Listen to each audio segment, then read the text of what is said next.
You ask Tiger to solve.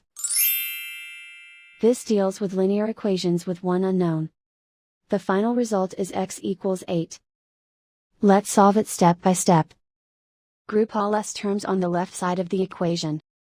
Add 7x to both sides.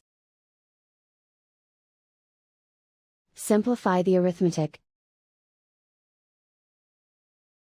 Group like terms.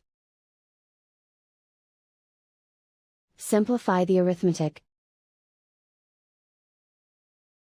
Isolate the s.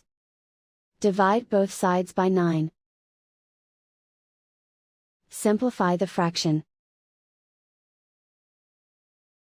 Find the greatest common factor of the numerator and denominator. Factor out and cancel the greatest common factor.